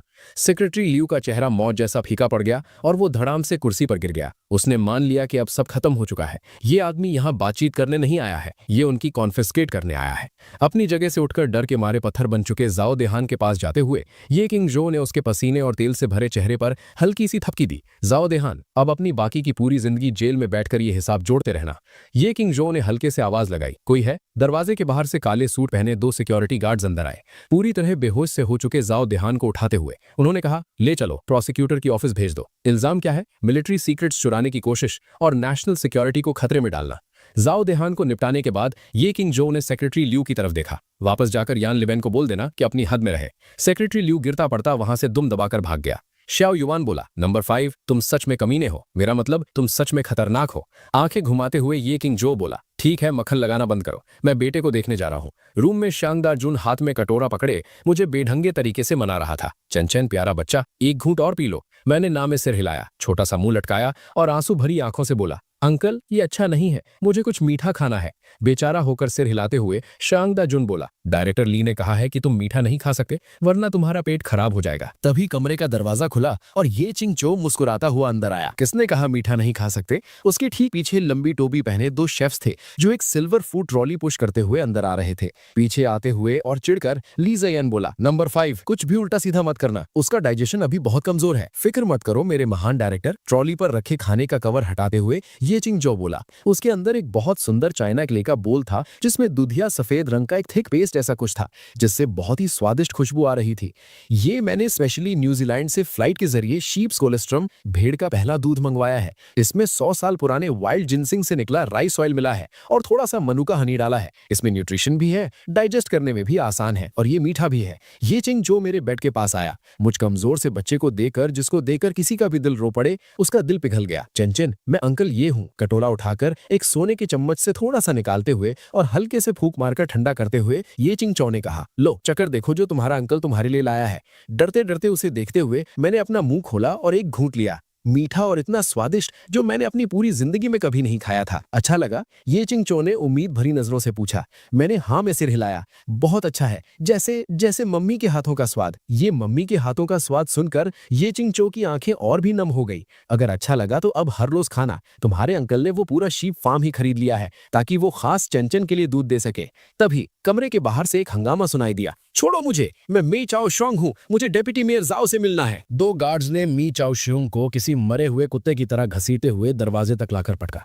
वो अभी भी छूटने की कोशिश कर रहा था और सूचेंग में अपने पॉलिटिशियंस दोस्तों का नाम लेकर इस सिचुएशन से बचना चाहता था। पर अंकल यी चेंगजू अपनी जगह से खड़े हुए। उनके चेहरे की वो मीठी मुस्कान एक झटके में गायब हो गई। वो वार्ड से बाहर निकले और ऊपर से मी चाओ शुंग को किसी कीड़े की तरह घूर कर देखा। अपनी जैकेट से वही काली अकाउंट बुक निकालते हुए उन्होंने एक खास पन्ना खोला, उसे फाड़ा और सीधा मी चाओ शुंग के चेहरे पर फेंककर ठंडी आवाज में बोले, जाओ देहान अभी लॉकअप में बैठकर अपनी गलतियों का कन्फेशन लिख रहा होगा। उसके पास अब तुम्हारे लिए टाइम नहीं है। अपनी महंगी घड़ी की तरफ देखते हुए अंकल यी की आवाज और खतरनाक हो गई। जहां तक तुम्हारी कंपनी की बात है, तुम्हारा डांस हॉल, तुम्हारी सारी प्रॉपर्टीज और एसेट्स ठीक 5 मिनट पहले बैंक ने फ्रीज कर दिए हैं क्योंकि तुम्हारे ऊपर बहुत बड़ा टैक्स इवेजन और मनी लॉन्ड्रिंग का इल्जाम साबित हो चुका है। और हाँ, वो 3 करोड़ का लोन जो तुमने उधार लिया था, उसके मालिक ने वो डेट यानी कर्जा अब मेरे नाम ट्रांसफर कर दिया है।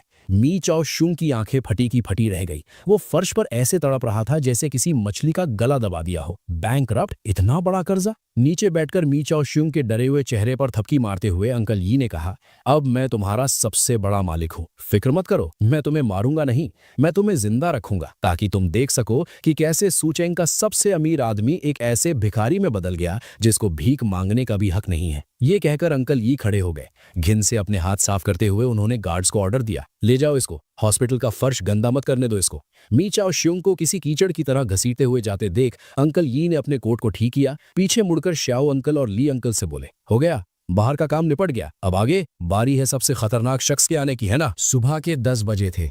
मेजिया गांव में एक अजीब सी शांति छाई हुई थी। कुछ आवारा लोग धूप सेकते हुए अभी भी मेरे बारे में बातें बना रहे थे। कह रहे थे कि अच्छा हुआ कोई उस मनहूस अनाथ बच्चे को ले गया और उस शैतान मामा की किस्मत खराब थी जो मैं उसके गले पड़ गया था। पर तभी अचानक धुम धुम धुम जमीन के पत्थर हवा में उछलने लगे। ये किसी बहुत भारी मशीन के जमीन पर चलने की आवाज थी। एक आवारा आदमी ने हैरानी से अपना सिर उठाया और अगले ही पल उसकी आंखें फटी की फटी रह गईं। गांव के रास्ते पर 2 इन्फेंट्री फाइटिंग व्हीकल्स आ रहे थे। उनकी भारी कैनन्स आसमान की तरफ थी। उनके पीछे स्पेशल फोर्सेस से भरे 10 मिलिट्री ट्रक्स थे और हवा में 3 आर्म्ड हेलीकॉप्टर्स वी फॉर्मेशन में नीचे उड़ते हुए आ रहे थे, जिनकी तेज हवा में गांव के घास के ढेर उड़ा दिए थे। बाप रे, आर्मी, पूरी आर्मी आ गई है। गांव वाले डर के मारे बुरी तरह घबरा गए और गिरते पड़ते गांव के अंदर भागने लगे। बूम! पहला आर्मर्ड व्हीकल बिल्कुल नहीं रुका। उसने सीधा मेजिया विलेज लिखे हुए लकड़ी के गेट को तोड़कर गिरा दिया। वो लोहे का जानवर गांव के सेंटर स्क्वायर में आकर रुका। गाड़ी का दरवाजा खुला। एक भारी मिलिट्री बूट ने जमीन पर जोर से कदम रखा और जमीन पर पड़ी बर्फ उछल गई। जो शख्स बाहर आया वो 6 फीट 4 इंच लंबा था और एक लोहे के टावल जैसा मजबूत था। उसने स्पेशल फोर्सेस का कैमोफ्लाज यूनिफॉर्म पहना हुआ था, जिसका टैक्टिकल वेस्ट उसके मसल्स की वजह से फटने को हो रहा था। आंखों पर ब्लैक सनग्लासेस थे और मुंह में एक बिना जली सिगार दबाई थी। ये थे मेरे तीसरे अंकल, फैंग स्क्वाड के ओरिजिनल असॉल्ट टीम मेंबर और अब स्पेशल फोर्सेस ब्रिगेड के कमांडर ले हु, थंडर गॉड। उनके ठीक पीछे जांग दाजुन लंगड़ाते हुए गाड़ी से कूदा, अपने ब्लैक सनग्लासेस उतारते हुए। ले अंकल की वो आंखें सबको दिखीं जो गुस्से से पूरी तरह लाल हो चुकी थीं। ऐसे लग रहा था जैसे कोई भूखा शेर किसी को कच्चा चबाने वाला हो। उन्होंने इस शांत दिखने वाले छोटे से गांव पर एक नजर डाली और दांत पीसकर ऑर्डर दिया, अरेस्ट देम, पकड़ लो सबको। उनका ऑर्डर मिलते ही सैकड़ों फुली आर्म्ड स्पेशल फोर्सेज भूखे शेरों की तरह गांव के हरे कोने में घुस गए। जांग दाजुन का हाथ कस के पकड़ते हुए लई अंकल की भारी आवाज गूंजी। मेरे चैन चैन को किसने परेशान किया था? उसकी थंडर को किसने मारा था? तुम बस उंगली रखो, बाकी का काम मैं देख लूंगा। जांग दाजुन की आंखें आंसुओं से लाल थीं। उसने रोते हुए गांव के ईस्ट साइड वाले एक घर की तरफ इशारा किया और बताया कि वहां का आदमी कसाई है। परसों वही आदमी कुत्ते को पकड़ने वाली रस्सी लेकर आया था और थंडर को मारकर खाने के लिए घसीट रहा था। कॉक! लई अंकल जोर से दहाड़े और लंबे कदम भरते हुए उस घर की तरफ भागे। घर का दरवाजा बंद था, पर लई अंकल ने दरवाजा खटखटाना जरूरी नहीं समझा। जोर से एक भारी किक मारते हुए फा! वो मोटा लकड़ी का दरवाजा किसी पेपर की तरह टूटकर अंदर जा गिरा। अंदर बैठे शराब पी रहे उस कसाई ने डरकर अपना चाकू उठाने की कोशिश की, पर लई अंकल पहले ही अंदर घुस चुके थे। एक हाथ से उसकी कॉलर पकड़कर उसे जमीन पर जोर से पटकते हुए लई अंकल चिल्लाए, तुझे एक मिलिट्री डॉग का गोश्त खाना था? पहले मैं तेरी ये पूरी चर्बी उतारता हूँ, ले जाओ इसे स्क्वायर पर घसीट कर। फिर जांग दाजुन ने एक और घर की तरफ इशारा किया जहां के बच्चे ने मुझ पर और थंडर पर पत्थर मारे थे और उसकी मां हंसी थी। स्पेशल फोर्सेस उस घर में भी दरवाजा तोड़कर घुस गए। वो मोटा बच्चा डर के मारे रोने लगा। उसकी बेशरम मां ने हंगामा करना चाहा, तुम आर्मी वाले किस हक से हमें पकड़ रहे हो? क्लिक! एक काली बंदूक सीधे उसके माथे पर तानते हुए एक कमांडो बोला, बकवास बंद और चल। सीन 4, शहीद का सच और जमीर की मौत। सिर्फ 20 मिनट के अंदर पूरा मेजा विलेज छान मारा गया। दसियों लोग जिन्होंने मुझे परेशान किया था या चुपचाप तमाशा देखा था, सबको स्क्वायर में लाकर इकट्ठा कर दिया गया। ठंडी हवा चल रही थी। गांव के बाकी सैकड़ों लोगों से एक बड़ा सर्कल बनवा लिया गया था। उस सर्कल के अंदर वो 30 मुजरिम अपने घुटनों पर बैठे थे, जिसमें वो कसाई, उन बदमाश बच्चों के पेरेंट्स और सबके ठीक सेंटर में हॉस्पिटल से स्पेशली लाए गए मई चाओफिंग और मई डांटिंग हथकड़ी पहने बैठे थे। ठंड के मारे उनकी नाक बह रही थी, लेकिन उनकी आंखों में अभी भी वही अकड़ थी। एक ऊंचे प्लेटफॉर्म पर खड़े होकर हाथ में मेगाफोन लेते हुए लई अंकल ने पहले आसपास खड़े सभी गांव वालों को घूर कर देखा। यही थे वो जाहिल और बेहिस लोग जिन्होंने एक शहीद के अनाथ बच्चे की उस नरक जैसी जिंदगी पर चुपचाप तमाशा देखा था। मई चाओफिंग को देखकर एक ठंडी मुस्कान देते हुए लई अंकल बोले, क्या हुआ, अभी तक अकड़ बाकी है? क्या तुम्हें लगता है कि अपने घर के बच्चे पर जुल्म करना हमारा मामला नहीं है? मई चाओफिंग ने अपना सिर उठाया। हालांकि वो डरा हुआ था, पर उसने अपना वही घटिया लॉजिक दिया कि ये फैमिली मैटर है और वो मेरा मामा है। घर का मामला? गुस्से से मेगाफोन जमीन पर फेंकते हुए और एक झटके से अपना यूनिफॉर्म फाड़ते हुए ले अंकल ने अपनी छाती सबको दिखाई, जिस पर बहुत से जख्मों के निशान, स्कार्स थे। अपनी छाती पर बने एक लंबे निशान की तरफ इशारा करके दहाड़ते हुए वो बोले, दिख रहा है ये स्कार? ये 1984 की बात है। लाओशैन के बॉर्डर पर एक रॉकेट से उड़ गया था मैं। मेरी मौत तय थी, तो कौन था जिसने मुझे अपनी पीठ पर उठाया और उस माइन फील्ड में 3 किलोमीटर तक जमीन पर रेंग कर लाया? कौन था जिसने अपना आखिरी पेन किलर मुझे दिया और खुद गोली के दर्द को सहता रहा? वहां बिल्कुल सन्नाटा छा गया था। सिर्फ ले अंकल की भारी सांसें सुनाई दे रही थी। उनकी आंखों से अब आंसू बहने लगे थे। नॉर्थ साइड की तरफ उस दूर बॉर्डर की दिशा में इशारा करते हुए उनकी आवाज किसी जख्मी जानवर की चीख जैसी लग रही थी। वो ये थिंग था, वही जिसे तुम लोग मरा हुआ शैतान कह रहे हो। वो इस बच्चे का सगा बाप था। उसने अकेले बस एक गन से उस बॉर्डर पर होल्ड किया और एंड में दुश्मनों के साथ एक ग्रेनेड से खुद को उड़ा लिया। जब वो मरा, उसकी एक हड्डी भी ठीक से नहीं मिली। उसने बॉर्डर्स पर अपनी जान दी, लेकिन क्यों? इसलिए ताकि तुम लोग चैन से खेती कर सको और आराम से सो सको। गुस्से से मई चाओफिंग की तरफ उंगली करते हुए ले अंकल चिल्लाए, लेकिन तुमने उसके बच्चे के साथ क्या किया? उसे लकड़ी के गोदाम में रखा, सड़ा हुआ खाना खिलाया, जानवर की तरह पीटा। उसने तुम लोगों के लिए अपना सारा खून बहा दिया और तुमने उसके बच्चे का ही खून चूसा। अगर तुमने उसे बस थोड़ा सा गर्म खाना दिया होता तो आज लेहू यहां सबको सिर झुकाकर थैंक यू कहता, पर तुमने वो भी नहीं किया। बूम! अपने हाथ से एक भारी पत्थर पर जोर का मुक्का मारते हुए ले अंकल ने उस मजबूत ग्रेनाइट के पत्थर को चिटका दिया। वहां उन गांव वालों में अचानक एक अजीब सी हलचल हुई। एक बूढ़ा आदमी रोते हुए आगे आया और ले अंकल के सामने अपने घुटनों पर झुक गया। ये हमने क्या पाप कर दिया हीरो, ये हमें माफ कर दो, हम सब आपके गुनहगार हैं। वो बाकी बचे लोग जो चुप थे, उन्हें भी अपनी गलती का एहसास हो गया था। धड़ धड़ स्क्वायर में मौजूद सभी लोग अपने घुटनों पर आ गए थे।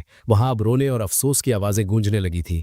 वो कसाई जमीन पर अपना सिर मार मार कर रो रहा था, जिससे उसका खून बहने लगा था। उन बदमाश बच्चों के पेरेंट्स ने अपने बच्चों को जोर से थप्पड़ मारा और उनका सिर जमीन पर टच करवाकर मुझसे और मेरे पापा से माफी मांगने को कहा। पूरा मेजिया विलेज अपनी शर्मिंदगी में घिर चुका था। ये उनकी तरफ से बहुत लेट आई हुई माफी थी, लेकिन कम से कम अब इंसाफ हो रहा था। लेकिन उन सब लोगों के रोने और माफी मांगने के बीच भी घुटनों के बल बैठे मई चाओफिंग और मई डांटिंग अभी भी अपनी अकड़ से गर्दन ऊंची करके बैठे थे। उनके चेहरे पर डर तो था, पर इस डर से ज्यादा वो किसी ऐसे जुआरी की तरह लग रहे थे जो सब कुछ हार गया हो और अब खुद को पागल कर चुका हो। घुटनों के बल बैठे हुए जोर से चिल्लाता हुआ मई चाओफिंग दहाड़ा, मैं नहीं मानता इसको। उसकी इस आवाज से बाकी सभी लोगों का रोना रुक गया। उसने सिर उठाकर ले अंकल को बड़ी नाराजगी और नफरत वाली नजर से घूर कर देखा। ठंड से कांपते हुए जमीन पर घुटनों के बल बैठे उस शैतान मामा मई चाओफिंग ने एक ऐसी घटिया बात बोली जिसे सुनकर वहां सभी के होश उड़ गए। क्या फर्स्ट क्लास मेरिट, कैसी देश की रक्षा! वो पागलों की तरह चिल्लाया।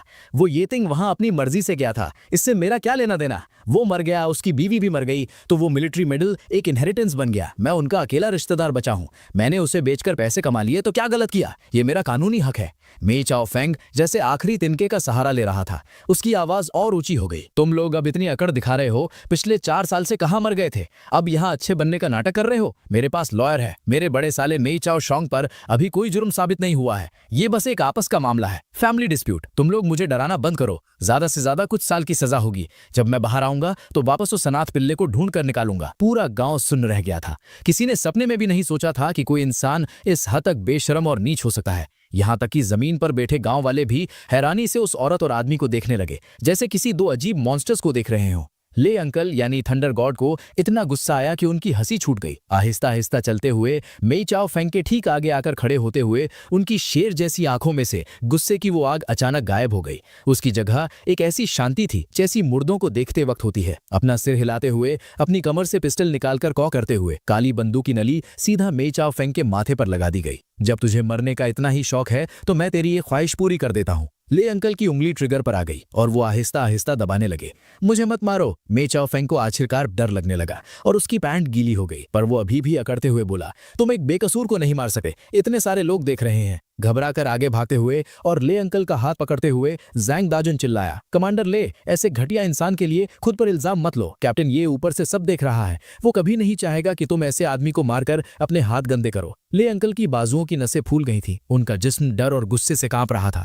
वो सच में इस जानवर को वही गोली मार देना चाहते थे, पर उन्हें पता था कि जैंग दाजुन ठीक कह रहा है। इसको ऐसे मारना बहुत आसान हो जाएगा और इससे फैंग स्क्वाड के लिए बिना वजह की पॉलिटिकल परेशानियां खड़ी हो जाएंगी। ले अंकल ने गहरी सांस ली और अपनी बंदूक पीछे कर ली। उन्होंने मे चाओ फेंग को मौत से बचने के बाद वाली खुशी में झूमते देखा। उनके होठों पर अचानक एक ऐसी ठंडी मुस्कान आई जिसे देखकर रोंगटे खड़े हो जाए। तूने ठीक कहा, मैं तुझे नहीं मार सकता। मे चाओ फेंग के चेहरे पर टपली मारते हुए और आवाज धीमी करते हुए ले अंकल बोले, तुझे पता है कि मेरे बाकी भाई क्यों नहीं आए, खास तौर पर नंबर 6। मे चाओ फेंग चौंक गया, पर ले अंकल ने इस बात पर और कोई डिटेल नहीं दी। उन्होंने बस मतलब भरे अंदाज में कहा, उसका दिल बहुत छोटा है और वो बिल्कुल तेरी तरह अकड़ने वाला इंसान है। तुझे लगता है तू कानून जानता है और खुद को बचाने के ख्वाब देख रहा है, तो तू दुआ कर ले। खड़े होकर अपने स्पेशल फोर्सेस यूनिट को इशारा करते हुए ले अंकल ने ऑर्डर दिया, इन सब को ले चलो और इन दोनों जानवरों को अलग से बंद करना। इन्हें मरने मत देना और इन्हें सोने भी मत देना। सुबह होने तक इनको नए आने वाले शख्स के हवाले कर देना, नंबर 6 के। जब मे चाओ फेंग ने मिलिट्री इंटेलिजेंस 3 के लफ्ज सुने तो भले ही उसे इसका पूरा मतलब नहीं समझ आया, पर ले अंकल की आंखों से उसको एक ऐसा मैसेज मिल गया जो मौत से भी ज्यादा डरावना था। बर्फ फिर से गिरने लगी। गांव वाले अब भी वहां घुटनों पर बैठे थे। किसी की भी खड़े होने की हिम्मत नहीं हुई। वहां जाते हुए जहां कैप्टन ये का पुराना और टूटा हुआ घर था, पूरी इज्जत के साथ मिलिट्री सल्यूट देते हुए ले अंकल बोले, मुजरिम पकड़े गए हैं पर अभी तक इंसाफ पूरा नहीं हुआ। नंबर 6 तुम्हारे आखिरी हिसाब का एक एक पैसा वसूल करेगा। एक बर्बाद अंडरग्राउंड बंकर। मे चाओ फेंग एक ऐसी लोहे की कुर्सी पर बंधा हुआ था जिसको जमीन के साथ वेल्ड किया गया था। उसके दोनों हाथ पीछे करके हथकड़ी लगाई हुई थी। उसके दोनों पैर भी लोहे की जंजीरों से बंधे थे। उस वक्त मे चाओ फेंग पागलों की तरह चिल्ला रहा था, कोई है क्या? मुझे बाहर निकालो। तुम लोगों ने मुझे इल्लीगल डिटेंशन में बंद किया है। मुझे अपने लॉयर से मिलना है, डेप्यूटी मेयर से मिलना है। एक बहुत भारी लोहे का दरवाजा आहिस्ता से खुला। अंदर आने वाला आदमी एक काले रंग का लंबा कोट पहने हुए था, जिसका जिस्म काफी पतला था। वो करीब 30 साल का लग रहा था और उसकी स्किन ऐसी सफेद पड़ चुकी थी जैसे उसने सालों से धूप न देखी हो। उसके फीचर्स ठीक थे और थोड़े अजीब फेमिनिन लग रहे थे। उसके हाथ में एक छोटा सिल्वर ब्रीफकेस था। उसने कुछ नहीं बोला, बस चुपचाप मी चाओ फेंग की आंखों में घूरता रहा। उसकी आंखें बिल्कुल स्याह काली थी, जैसे वो सीधा किसी की रूह को देख रही हो। तुम कौन हो? मी चाओ फेंग को उसे देखकर घबराहट हुई और वो चिल्लाकर बोला, तुम्हें पता है मैं कौन हूं? मेरा बड़ा साला मी चाओ श्योंग है और मेरे पीछे मेयर का सपोर्ट है। आदमी हंसा। वो बिल्कुल हल्की काम सी हंसी थी, पर इसे देखकर किसी के भी हड्डियों में ठंडक फैल जाए। आराम से अपने काले लेदर के ग्लव्स उतारते हुए, जिसके नीचे उसके हाथ बहुत लंबे दिख रहे थे, फिर उसने वो सिल्वर ब्रीफकेस खोला। ब्रीफकेस में ठीक ढंग से 2 चीजें रखी हुई थी, एक मोटी सी फाइल डॉसिए और एक चमकती हुई धारदार डैगर खंजर। आदमी की आवाज बहुत गहरी थी, जिसमें एक अजीब सी चमक थी। उसने कहा, मैं अपना इंट्रोडक्शन दे दूं? ये थिंग का साया, पर हाँ, लोग मुझे गॉड ऑफ डेथ बुलाना ज्यादा पसंद करते हैं। ये थे मेरे एक और अंकल। नंबर 6, शन यनचौ। मी चाओ फेंग ने थूकते हुए कहा, ये सब भूत प्रेत का नाटक बंद कर। तुझे लगता है मैं इन बातों से डर जाऊंगा? अगर हिम्मत है तो मुझे मार दे। अंकल शन यनचौ को इस बात पर गुस्सा नहीं आया। अपना सिर हिलाते हुए, डैगर को उठाकर और उसे अपनी उंगलियों के बीच घुमाते हुए वो बोले, चलो एक गेम खेलते हैं। वो फाइल उठाकर और उसके धागे को आराम से खोलते हुए अंकल शन ने कहा, इस गेम का नाम है मुझे तुम्हारे बारे में सब पता है। टेबल पर मी चाओ फेंग के ठीक सामने दसियों पिक्चर्स और डॉक्यूमेंट्स फैल गए। मी चाओ फेंग, एज 38, 1968। जब तुम 8 साल के थे, तुमने पड़ोस की विडो वांग को नहाते हुए छुप कर देखा था। पकड़े जाने पर तुमने उसी पर इल्जाम लगा दिया कि उसने तुम्हें उकसाया था, जिसकी वजह से विडो वांग ने फांसी लगाकर खुदकुशी कर ली। 1975, आर्मी में जाने से बचने के लिए तुमने 1 किलो सोया सॉस पी ली ताकि बीमार हो जाओ और अपने बाप को कमेटी के आगे घुटने टेककर भीख मांगने पर मजबूर कर दिया। 1980, कंस्ट्रक्शन साइट से तुमने 1 ट्रक TMT बार्स चुराई और बेच दी। इसके बदले तुम्हारे साथी वर्कर लाओ जाओ को फंसाया गया और वो 3 साल के लिए जेल चला गया। मे चाओ फंग की आंखें फटी रह गईं। ये सारी बातें सदियों पुरानी थी, जिसमें से कुछ तो उसकी बीवी तक नहीं जानती थी। इस आदमी को इन सब के बारे में इतनी डिटेल्स कैसे पता चली? तुम्हें ये सब कैसे पता? तुम ये सारा झूठ मुझे फंसाने के लिए बोल रहे हो। तुम्हारे पास इसका क्या प्रूफ है? अंकल शैन बोले, अभी सबसे बढ़िया हिस्सा आना बाकी है। उन्होंने एक फोटो निकाली। ये मेरी उस वक्त की तस्वीर थी जब मैं पहली बार इस मामा के घर लाया गया था। मैं गोरा और गोल मटोल सा था। मेरी आंखों में एक चमक थी। फिर उन्होंने एक और फोटो निकाली। ये मेरी अब की तस्वीर थी। मेरे पूरे जिस्म पर बस जख्म भरे थे। अपने हाथ का डैगर हल्के से मे चाओ फंग के गाल पर लगाते हुए खंजर की ठंडक से मे चाओ फंग का पूरा जिस्म कांप गया। मे चाओ फंग, मैं जानना चाहता हूँ कि सर्दियों के बीच जब तुमने सिर्फ 4 साल के चंचन को उस कुत्ते के गोदाम में बंद कर दिया था, तो तुम्हारे दिमाग में क्या चल रहा था जब तुमने जलते हुए सिगरेट उसकी पीठ पर लगाए और उसको रोते और मिन्नतें करते सुना? मे चाओ फंग अभी भी खुद को बचा रहा था। मैं बस बच्चे की तरबियत कर रहा था। मैं उसका मामा हूँ, ये मेरा हक है। अपने हाथ का डैगर हल्के से थोड़ा और हिलाते हुए और मे चाओ फंग के गाल पर एक पतली सी खून की लकीर बन गई। ये दर्दनाक नहीं था, पर खून की गर्मी महसूस हो रही थी। अगर तुम उसकी तरबियत कर रहे थे तो तुमने ये थिंग के मिलिट्री मेडल्स एंटीक बेचने वालों को क्यों बेचे? और तुमने किसी बच्चा चोर से उसे 500 रुपए में बेचने की डील क्यों की थी? फाइल से बैंक रसीद की कॉपी निकालकर मे चाओ फंग के चेहरे पर फेंकते हुए अंकल शैन बोले, इस पर जो पैसे रिसीव करने वाला नाम है वो तुम्हारा है। मे चाओ फंग, तुम बच्चे की तरबियत नहीं कर रहे थे, तुम उसको बेच रहे थे, एक शहीद की औलाद को। मे चाओ फंग बुरी तरह घबरा गया। ये उसका सबसे बड़ा राज था। उसने ये सब इतने चुपके से किया था। वो जोर लगाने लगा, ये सब झूठ है, मैं नहीं मानता। और उसके हिलने से लोहे की कुर्सी एक चुभन भरी आवाज करने लगी, हवा में सांस छोड़ते हुए, जैसे वो मे चाओ फंग की बेवकूफी पर मायूस हो रहे हो। फिर उन्होंने टेबल पर रखे एक छोटे रिमोट का बटन दबाया। बिज़, दीवार पर लगा एक ब्लैक एंड व्हाइट टीवी चालू हुआ, जिसमें ठीक ऐसी ही दूसरी इंटरोगेशन वाली जगह दिख रही थी।